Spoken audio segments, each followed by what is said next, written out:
हमारे ऊपर प्रभु की कृपा है ये हम कैसे पहचाने। ये 8 लक्षण प्रकट होने लगते हैं जिसके ऊपर प्रभु की कृपा होती है। हमारे ऊपर प्रभु की कृपा है ये हम कैसे पहचाने, तो ये 8 लक्षण प्रकट होने लगते हैं जिस पर हरिजू की प्रियाजू की कृपा है। पहला, घोर अपराध करने वाले के प्रति भी दया की भावना, शांति पहला लक्षण है। भाव में भी पहले शांत भाव है। हमारे ऊपर श्री हरिजू की कृपा है, इसकी पहचान ये 8 लक्षण।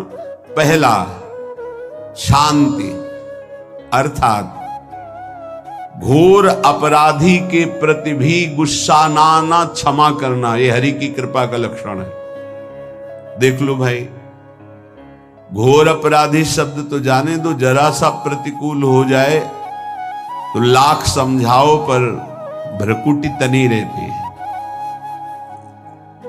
भला ऐसा है? अपराधी पर भी क्षमा का भाव होना, ये हरि कृपा पात्र में ही होगा, अन्य में नहीं। तो अगर अपने हृदय में ऐसा लगे कि ऐसा नहीं है तो हरिजू से प्रार्थना करनी चाहिए कि कृपा करो मेरे में सामर्थ्य आवे। दूसरा, अनुसूया, वो किसी भी के प्रति कभी भी कोई दोष दर्शन ही नहीं करेगा। दोष कथन, दोष श्रवण की तो बात जाने दो। अनुसूया, दूसरों के गुणों में दोष ढूंढना ये नहीं होता, हरि कृपा पात्र में नहीं होता। ये सब भजन के नाश करने वाले, जैसे पहला अपराधी पर क्रोध कर देना, तो माया ने भेजा इसीलिए था कि तुम्हारे साथ व्यवहार ऐसा करे कि तुम क्रोध करो। क्रोध करोगे तुम्हारी ऊर्जा शक्ति नष्ट हो जाएगी, अध्यात्म में जो चलने की थी। और कहीं तुमने संकल्प कर लिया तो भजन शक्ति नष्ट हो जाएगी। तो अगर भजन बल है तो गया, जरूर उसको दंड मिलेगा, पक्का मिलेगा, 100% मिलेगा, लेकिन आप खाली हो गए। ना भजन करने की वृत्ति रहेगी और ना भजन रहेगा, दोनों बात। अनुसूया, किसी के सद्गुणों में दोष देखना, गुणों में दोष ढूंढना, ये हरि कृपा पात्र में नहीं होता। ये बहुत मंगलमयी बातें हैं जिससे हमारा भजन मार्ग पुष्ट होता है। तीसरा, वो बाहर से और भीतर से पवित्र रहता है, हरि कृपा पात्र। शौचाचार का ज्ञान होना चाहिए, वस्त्र आपके पवित्र होने चाहिए, ये बाहरी जल रज आदि के द्वारा बाहरी पवित्रता। और निष्कपटता, निश्चलता, सत्य भाव, ये अंदर की पवित्रता है। अगर कपट है, छल है, असत्य है तो हृदय मलिन रहता है। भीतर और बाहर से पवित्र रहना, इसमें खास बात क्या है? भीतर और बाहर से पवित्र रहने में, भीतर और बाहर से सदैव पवित्र कौन रह सकता है? तो बोले जो पुंडरीकाक्ष भगवान श्री हरि का प्रियाजू का स्मरण करता रहता है, शवायाभ्यंतर शुचि, वो बाह्य और अभ्यंतर दोनों से पावन रहता है। तीसरी जो कृपा का लक्षण है, अर्थात वो सदैव भगवत चिंतन परायण, शौचाचार का पालन करने वाला, बाहर और भीतर से हरि कृपा पात्र पवित्र रहता है। चौथा, ऐसे कार्यों का अनुष्ठान न करे जिनमें हमारा भजन छूटता है, जिनमें सत्य छूटता है, जिनमें भगवत भाव छूटता है। जैसे आपके ऊपर कृपा हुई, आप भगवत मार्ग में चल रहे हैं, अब आप ऐसे संसारिक कार्यों का अनुष्ठान कर रहे हैं जिनमें आपकी चित्तवृत्ति बिल्कुल भगवत विमुख हो रही, तो जीवन का लाभ क्या होगा? लाभ तो है भगवत स्मरण सहित। कल एक ने प्रश्न किया कि मैं खाता तो नहीं हूं लेकिन मांस की दुकान में मांस बेचता हूं, होटल आदि, क्या उचित है? ये उचित कैसे हो सकता है? तुम और भी तो व्यापार कर सकते हो। जरूरी है धर्म का पालन करने की इच्छा करते हो, धर्म आचरण करते हो, ऐसा नहीं। तो विरत बहुकर्मा, उन कर्मों से हमें विरत रहना है जो हमारे धर्म के विरुद्ध है, जो भजन के विरुद्ध है। हरि कृपा पात्र ऐसे कर्मों का अनुष्ठान कर ही नहीं सकता। अपने भजन का फल देखना भगवत कृपा पात्र की, सबको प्रदान कर देना। हिम्मत है? अपने भजन, इतनी मेहनत से किया हुआ भजन, भजन होने के बाद, हे प्रभु इस भजन का फल हो, सर्वे भवन्तु सुखिना सर्वे सन्तु निरामयः। यहां तो कहते महाराज एक माला रोज आपके लिए करता हूं कि आपकी बीमारी ठीक रहे, तो शेष किसके लिए करते हो प्रभु? शेष है अगर इष्ट और गुरु के लिए तुम्हारा है कि एक माला करते तो फिर इतनी माला करते तो हमें क्या होगा? सब आपको दे देंगे तो हमें क्या होगा? तभी भजन का रहस्य नहीं जाना। छठवां,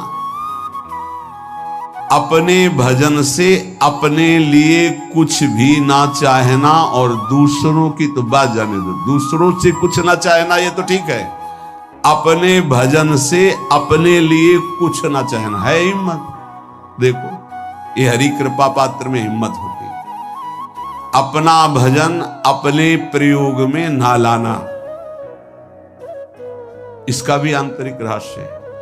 अपने प्रयोग में आप शरीर को लेकर के बोलेंगे, अगर स्वरूप को लेकर तो प्रयोग की कोई वहां जरूरत ही नहीं, स्वरूप पूर्ण काम है, वहां कोई अभाव नहीं। जब आप कोई भाव अपने लिए करेंगे तो देह भाव होगा, देह भाव से किसी विषय की मांग होगी।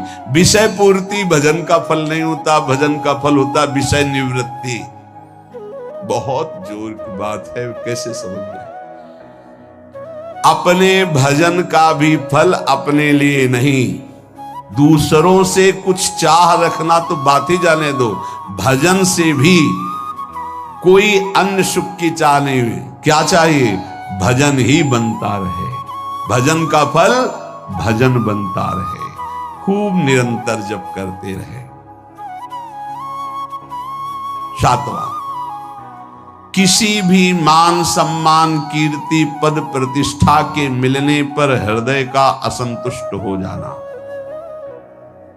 यह हरि कृपा पात्र का लक्षण होता है।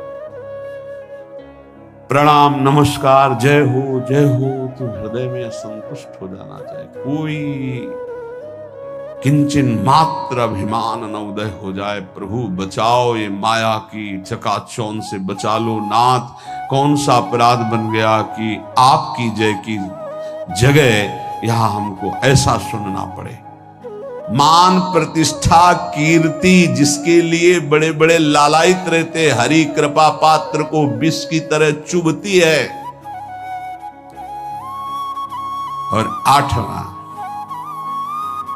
किसी भी प्राणी समुदाय से संबंध ना रखते हुए सब पर दया की भावना, सब पर कृपा की भावना, सब पर करुणा मैत्री, पर किसी से ममता नहीं। ये सूत्र बहुत व्यवहार में प्रयोग करने योग्य है। सबसे करुणा और मैत्री, पर किसी से ममता नहीं।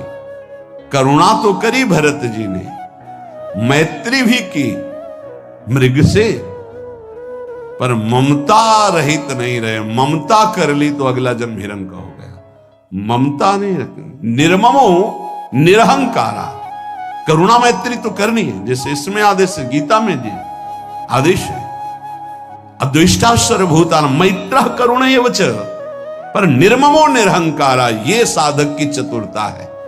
प्राणी मात्र पर दया कृपा करुणा मैत्री, पर ममता नहीं। ममता किसी से, और यहां करुणा मैत्री ये तो गायब हो गई, केवल ममता रह गई है। अपने शरीर से ममता, शरीर संबंधियों से ममता, विषय भोगों से ममता, यही जहर है। संबंध में ये ममता ही जहर है, विचारों में अहंकार जहर है, कर्मों में ये आसक्ति जहर है। इसी जहर को मिटा दे तो जीवन मुक्त महापुरुष कर्म करते हुए, विषय सेवन करते हुए, वार्ता करते हुए, विचार करते हुए, बिल्कुल जहर रहित उसका जीवन हो गया। तो ये 8 बातें हरि कृपा पात्र में होती हैं, इनको बार बार सुनना और हृदय में धारण करना।